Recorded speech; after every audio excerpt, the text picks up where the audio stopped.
Welcome back, Brooklyn Nets fans. It's been a while. I have not made a Nets video in about probably 3 months since the Mikal Bridges trade happened. I felt like there wasn't enough to talk about to really get excited about coming on here and talking about it, but we do have the official regular season starting on Wednesday. I'm doing this Monday night. So we're almost there, and the Nets will be at Atlanta. I saw the Hawks are 8.5 point favorites, so if you're on board for tanking, which I pretty much am, that's music to our ears. So it's going to be a weird season. I completely get it, because I feel like as Nets fans, we really have not had a season like this in a long time. The last time I was probably in 7th grade, and that's when they were trying to get John Wall. They went 12-70. I don't think that was, on purpose. I think they just genuinely sucked that year, but they go 12-70. Of course, in typical Nets luck fashion, they got the 3rd pick, and hopefully that's not the case this year, which, if they do, I guess it's all right, because the top 4 or 5 in this draft is supposed to be great, but I do want Cooper Flagg or Ace Bailey or someone like that, so that'd be great. But anyway, we'll talk about those guys later. Net season preview, and when I've done these in the past, there's been way higher expectations. I mean, maybe not, because I feel like I was doing these back when Jeremy Lin was a Net, so, maybe it's not too different from those years. But yeah, it's been a while now, a few years. The Nets have been very good, and now it's like we're here. So it might be a long year or 2 or 3, but I do think if they play their cards right and the draft lottery goes their way, the Nets by 2027, 2028 might be a team with one of the brightest futures in the NBA. I mean, at least we can hope for that. So it's going to take patience, but in the end, it's probably the right thing to do. I still am very happy about the direction they went in with the Mikal Bridges trade. You can go back and watch my reaction to that. I am still shocked till this day that that's happened. And as we sit here today, there's been a lot of videos coming out about Mikal Bridges' jump shot, and his shooting form is different, and he was like 2 for 18 in the preseason on 3-point attempts. So I don't know what happened to him. His jump shot clearly is different, so I'm not saying the Nets fleeced the Knicks, but so far, very, very early on, it's looking very good for the Nets, so I'm hoping that pans out in the end. So we'll go over the draft picks and stuff later once again. I want to start with the win total. 19.5. I know some sports betting sites have it at 18.5. I think that's about right. I watched the preseason. I wasn't glued to the screen. I definitely had it on in the background at some points, but I tried to watch the preseason as much as I can. And I came away sometimes encouraged, but sometimes I was like, oh, now I get why they're projected to win 18, 19 games. So they're going to have their times when they can't create offense. They are going to have those issues. It feels like every time the shot clock's going down and you have the ball in the hands of Cam Johnson or Dorian Finney-Smith, you might as well just hand the ball to the other team, because those guys can't really create shots. I mean, Cam Johnson can sometimes, but it's still rough to see. So I do think that win total is somewhat right for this team. I hate to say it, but I just don't really see them winning that many games. They'll probably win somewhere from 17 to 24. If it's out of that range, I'll be surprised either way. I think they're a better than a 17-win team, but I just don't really see them competing for the play-in tournament either. That would be a surprise, and a surprise that we probably don't want. I mean, I know it's a draft lottery, but you want to finish the worst record as possible and up your chances. So yeah, it's going to be a weird year like that. We just got to hope for player development with certain young players, whether it's Cam Thomas, whether it's Clowney, whether it's... Is Daron Sharp still a young player? I guess he is technically, but Nick Claxton, who they just signed, he's still kind of young. So, guys like that. And you have Whitehead, Dariq Whitehead, who, when I watched him in the preseason, I'm still not impressed. I'm hoping that he's still battling that injury kind of and getting his legs back, but I so far have not been too impressed. But even like a Keon Johnson, a Trendon Watford, there's a lot of young guys on this team. I would have said Killian Hayes, but he got released, of course, the last couple days. So that's not going to happen. But there are enough guys here where they have youth on their side. They can be a part of this team when the Nets hopefully are good in a few years. So we'll keep our eye out on those guys and see what happens. Guys like Bojan Bogdanovic, Dennis Schroeder, Dorian Finney-Smith, we know that they don't have a future here, even for Cam Johnson. Of course, last year and the year prior, it was supposed to be him and Mikal Bridges as the twins, and now one of the twins plays for the Knicks.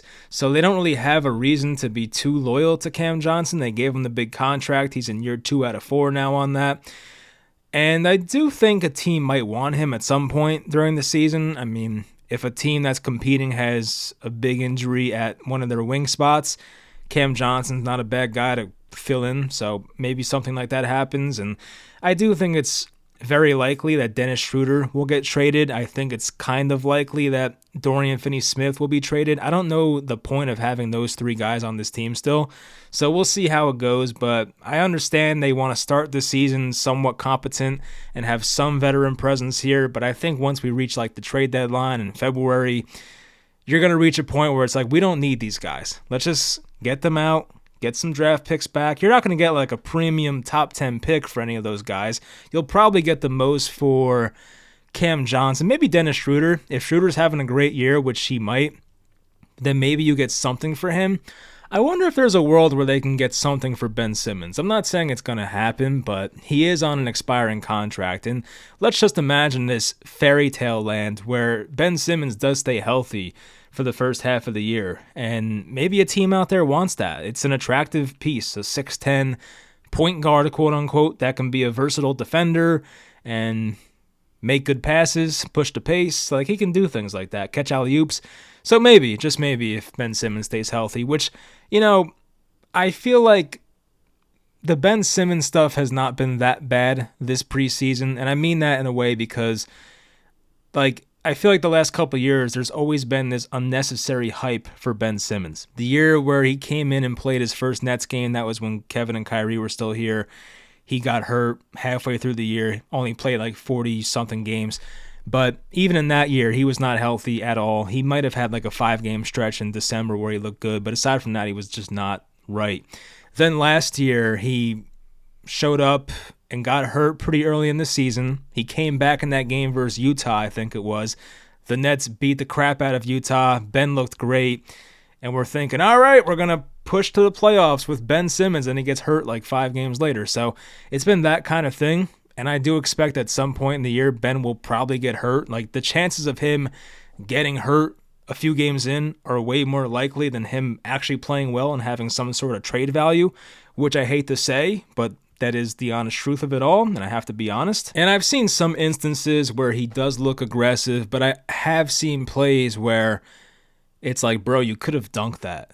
But instead he passes it off. And the prime example, I didn't watch this game. I think it was the last game. I forget who they were playing. But Simmons had some center on him, some big, unathletic white center. And he was off balance, the guy on defense. Ben Simmons has the ball at like the right wing, has a path to drive past him. And he does. He puts the ball down right hand, gets by him, right? He gets, beats him with his hips, and he has a chance for an easy layup or even a dunk. If it was Philly Ben, it's probably a dunk. At this point, it's probably a layup. But instead, he does like this little shovel pass to Cam Johnson in the corner, who was running baseline. And to Cam Johnson's credit, he made the 3. But if that was like look, I want the Nets to lose anyway, but if that's like a regular season game and Ben Simmons passes up a layup or a dunk for Cam Johnson 3, and let's say he missed the 3, we're going to be sitting here like, what are you doing? Like, just dunk the ball. So there's going to be the frustrating Ben Simmons moments where it's like, can't you just shoot the ball? Why are you afraid to shoot the ball? Why are you afraid of the free throw line? Why are you afraid of the rim? Those things are still going to happen. I just hope that A, he can stay healthy, and B, the other parts of his game, which I went over before, the passing, the pushing the pace, the dunks, and the whatever else he does, defense, versatile defense, rebounding, all those things can outweigh the headache that's Ben Simmons' offensive ability for putting the ball in the basket. Injury-wise, I wanted to get to, speaking of Ben Simmons, injuries, Day'Ron Sharpe is going to be out for probably the first few weeks of the season with a hamstring injury. A lot of hamstrings for the Nets. I don't know what happened here, but he's out for maybe the first 2, 3, 4 weeks of the year. He's in a contract year too, so a big year for Day'Ron Sharpe. Trendon Watford with a hamstring as well. He might miss the first week or 2 of the regular season, but he should be back soon, hopefully. Nick Claxton, I saw today that he looks probable to play Wednesday in the season opener. He did not play in the preseason, I believe, so, it's going to be like fresh for him, and he might not look like the same Nick Claxton right away, but hopefully at some point in the next couple weeks he gets his legs under him and looks right.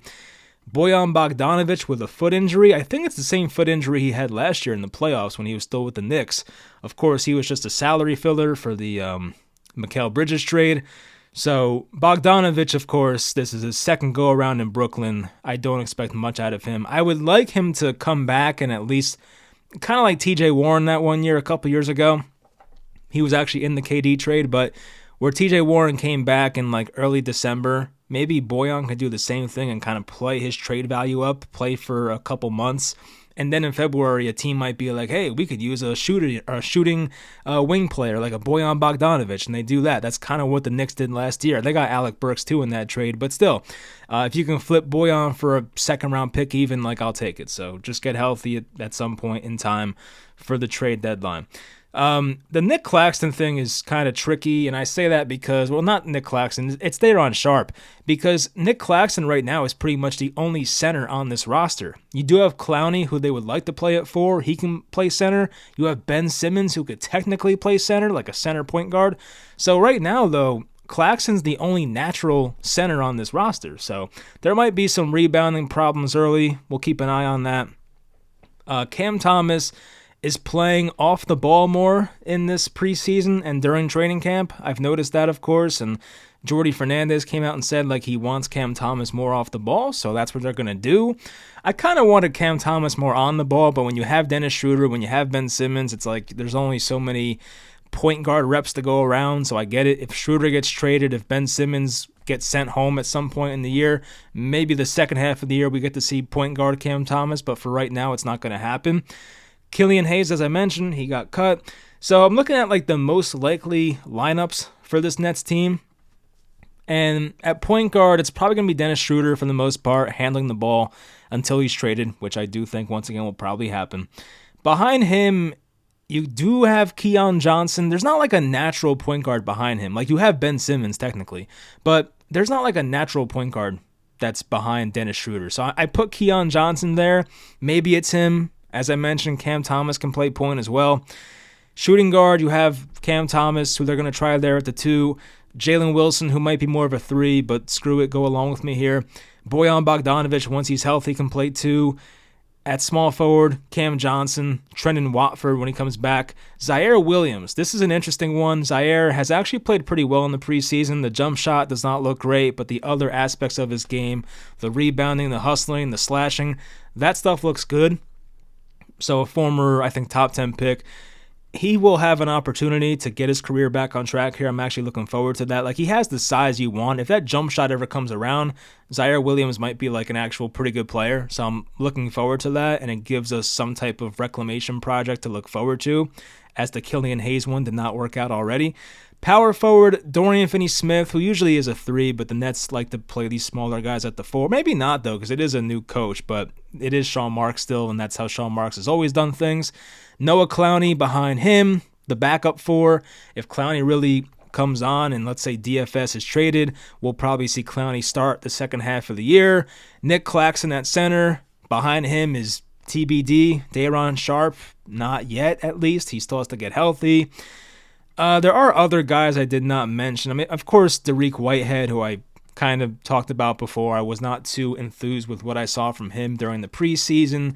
And the guy has to be healthy. Like, I do want to see Dariq Whitehead. He does have a good-looking shot. He made that 1-3 in the left corner where it's like, it's a weird look, not a weird looking jump shot, but like he barely gets off the ground. It's like, it looks smooth, but he barely jumps. It's kind of weird. But anyway, he definitely has some upside.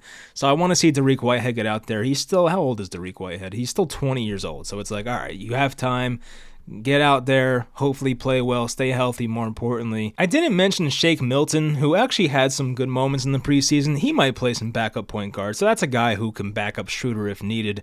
They might play him a bit. I mean, you know, he's not like the best shooter in the world. He had some rough-looking shots, but he's a guy who at least has some confidence with the ball in his hands and can make some stuff happen off the dribble, so I do like that. There's a lot of young guys on this team. There really are. Like, Keon Johnson's 22 still. Dariq's 20. Clowney's 20. Like, there's a lot of young guys here. You do have some older guys. The guys over 28 are DFS, who's 31, Schroeder's 31, and Bojan is 35 years old. Wow. I mean, Bojan did enter the NBA at like 25 because he was playing overseas and whatnot, but still, to think he's 35 already is kind of crazy. But anyway, this Nets team, at least, there are some things to look forward to. I didn't even mention the Summer League MVP. I don't think I mentioned him for a second, but Jalen Wilson. Jalen Wilson, of course, had a really nice college career at Kansas. Came over here with some upside. He was a bit older when he was drafted, probably 21, 22 when he was drafted, or 22. But you could really see like his game coming around. He's definitely made improvements. He's actually a pretty smooth shooter now. Has to be a little better off the dribble. That might never be his bread and butter, of course, but at least reach a point where you can somewhat make plays off the dribble, get to the rim, develop a floater, do some things like that. So Jalen Wilson definitely has upside. He has enough size at 6'6", 230 to be a versatile wing player. He's not super athletic, but he's a guy who works hard on the boards and makes hustle plays. So he makes up for it in that way. So this roster, it's not too exciting. It's going to be way more exciting next year, hopefully, with, once again, a Cooper Flagg, an Ace Bailey, or someone like that. And the Nets do have 4 first-round picks next year. I believe it's Milwaukee's pick, which hopefully they collapse somehow. It kind of sucks because the team's picks they have, they should be good. Like Milwaukee and the Knicks, honestly, might be top 3 teams in the East, at least top 5 for both of them. Of course, there's a chance maybe Brunson got hurt, which if Brunson got hurt, he's like the catalyst for that whole team. The Knicks might have to win games like 85-78 if he's out. So if Brunson ever went down, if Giannis went down, like that might change things. But sitting here right now looking at those rosters, if Brunson and Giannis stay healthy, like those teams should be playoff teams for sure. And then that other Nets pick that they get this year is kind of confusing. Apparently, it's the least favorable of Phoenix, Houston, or OKC's first-round pick, if I understand that correctly. So it's not like a great pick, but still, on paper, the Nets should have one really high pick, which is their own pick, and 3 other late picks, which once again is Milwaukee, the Knicks, and the least favorable of Phoenix, Houston, or OKC. So maybe they can package those late first round picks and all 3 of them to move up into like the early teens or something. I don't know. Like there's some ways to maneuver there, but even looking down the list of all the picks they have, it is crazy. It's just a treasure chest of draft picks here. And if they play their cards right, this Nets team in 5 years or so might look like the OKC Thunder right now. I mean, of course, that's a tough comparison because they got SGA for Paul George, but still, there's a chance that the Nets can find their star, hopefully, in the top 3 of the draft next year, build around that guy, and you have all this cap room next summer, which is maybe why the Nets did not extend Cam Thomas. I was looking at why they didn't do that. So there was like a deadline today to extend players that are entering their 4th year. The Nets, of course, did not extend Cam Thomas. He is a restricted free agent, so the Nets probably won't lose him next offseason, but I would feel a bit better if Cam Thomas was under contract. But at least not extending Cam right now does save you some cap space. So you have that going for you just in case for some reason guys randomly want to come to Brooklyn next year. It could happen. I mean, think about it. Coming into 2018, we had no idea that Kevin Durant and Kyrie Irving wanted to be Brooklyn Nets, right? They just went on to have a great year that year, and the Nets became a more attractive team. So maybe something like that happens. I feel like that 2025 free agent class is not that great anymore. I know a lot of guys that are supposed to be free agents have signed extensions. I believe Tatum has, of course. I think Mitchell has, and guys like that. So, the free agent class there is not great anyway, but still, there was always that, like, pipe dream of maybe one of those guys would choose Brooklyn. But at least for right now, they keep the cap space open. They have a lot of it. I think right now the Nets are projected to have the most cap space next summer. So that's good. You have that going for you. And they'll have to spend that cap space somehow. So if they want to give Cam Thomas a big contract or at least match a team that signs Cam Thomas to a big contract, they can do that, right? They won't be limited. So they can do that. And look, it's all about June. It's all about the draft lottery. That's what sucks about this season. We're kind of just passing time here and kind of wish it was 2K and you could simulate till late June. But hopefully throughout this season we learn some things. It is a new coaching staff, which I'm looking forward to. Of course, Jordi Fernandez, and I know Juwan Howard's here now, and probably some other guys I'm forgetting. But we can look at this coaching staff and be like, all right, is Jordi Fernandez the truth? Is he not? We'll see. And I do feel bad because his record's going to look terrible the first couple of years. And that same thing happened to Kenny Atkinson, how we kind of knew early as Nets fans, like, all right, Kenny Atkinson's a pretty good coach, but they would show Kenny's record before the game, and it would be like he's 50 and 120 because, he was coaching terrible Nets teams, and Jordi Fernandez may face a similar thing here. But it's not all about record. If Jordi Fernandez can look better than Jacque Vaughn, which I don't see how that's possible to look worse. I mean, I would be very embarrassed for him if that's true. But even like Kevin Ollie at least was a believer in Cam Thomas, and the Nets showed some fight under him at times. But from like an X's and O's standpoint and finding a way, I mean, Kevin Ollie was a good motivator, but also finding a way to motivate your players and encourage them.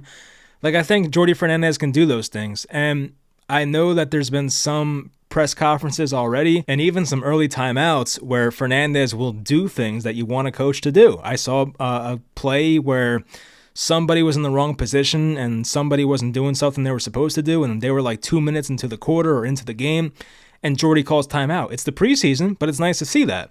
And Jordi called out somebody, and I don't mean called out in a bad way, but just was pretty much trying to hype up a young player. I forget if it was Clowney or whoever, because they were doing something wrong. So it's like, I kind of like Jordi from that perspective. I hope it doesn't rub players the wrong way. We know this generation's kind of soft sometimes. I get it. But still, I think this is going to work out for now. I don't know if Jordi Fernandez will be a coach for when this team is hopefully competing for championships. But in terms of like a player development type coach, this seems like a good hire. And of course, he was voted as the best assistant coach by the was it NBA players or NBA GMs? I forget what the voting was, but he did win the award for like best assistant coach in the NBA. So I'm looking forward to it for Jordi and what he can do with this team. And so far, it feels like guys are bought in. So we're going to see how long that can stay and if that can, because it's easy to buy in now, right? You're 0-0. Everybody has the same record. But when you're sitting there in February or, February, March, and you're 25 games below 500, you're out of the playoffs, can you still find a way to stay intact as a group? Can you still find ways to motivate? Can you still find ways to get guys to buy in? That's a big thing. There's a lot of guys on this team that are kind of playing for their NBA futures, right? There's not so many guys that are just veterans who know that they're going to be fine. Of course, Nick Claxton's one of those guys, and Cam Johnson, and is Ben Simmons one of those guys? I don't even know if Ben Simmons counts because he kind of needs to play for a contract as well. But like a Dorian Finney-Smith, Dennis Schroeder, those guys will be fine, even if they kind of dog it this year. But other young guys, they need to play. They need to prove themselves in this league. So, I don't really expect guys to quit during the season. But once again, when you're 25, 30 games below 500, and you still have like 20 games to go, it gets rough. You start thinking about summer vacation and summer plans, and some guys pack it in early. So, we'll see what happens once we reach those points. But I do want to make Nets reactions. I do it like every 3-4 games, or at least that's what I have been doing the past few years. I might, extend it a bit more now because this team should suck. But I'll try to at least get a video out like every 5 or 6 games. I feel like that's a pretty good wheelhouse, like every 5 games or so. Just, kind of brush up on things, how we're feeling about this new coach and how we're feeling about certain players and thinking about the draft lottery and things like that. So we'll see. I mean, it's going to be fun to just sit back, and I'm not really like an avid college sports watcher, but I live in Jersey, so I'll definitely be at some Rutgers games this year, checking out Harper and Bailey and, kind of doing some self-scouting there and seeing if they'll be good fits for this team, and hopefully they can get one of those guys. But even watching some Duke or some Baylor to see Flag and VJ and see what those guys are made of. So I just hope that the Nets for once have some luck. I mean, we've been through so much shit as a fan base, like we had the shortest lived super team of all time. Team got ruined by a pandemic, an inch away from being in the Eastern Conference Finals. Like, we've been through some shit lately. So I just want to, have some... some good graces from the basketball gods for once. Can you give us the first overall pick? You screwed us with John Wall back in 2011. Can we at least get the first overall pick this year? I hope we can. So We'll see. But yeah, I'll talk to you guys. I mean, maybe not after opening night, but I will definitely, I like to go through the schedule and kind of pick a time when I'll probably be on here talking to you guys again. Maybe after that Bucks game on Sunday the 27th, because I think the Giants play Monday that week, so I will have time for that. So yeah, I might talk to you guys after the third game of the year. They're at Atlanta Wednesday, at Orlando Friday, home versus Milwaukee, so home opener versus Milwaukee on Sunday. So I'll probably talk to you guys Sunday night, and we'll talk about hopefully a Nets loss. I was going to say Nets win, but it's a weird thing once again. I have to get used to saying loss. So yeah, hopefully after a Nets loss and hopefully after an 0-3 start, but we'll see what happens there. But yes, I hope you guys enjoyed the video. Of course, leave in the comments how many wins do you expect from this team? Which draft prospect do you have your eyes on? What are your expectations with this group? Hope you guys enjoyed, and I'll talk to you guys next time.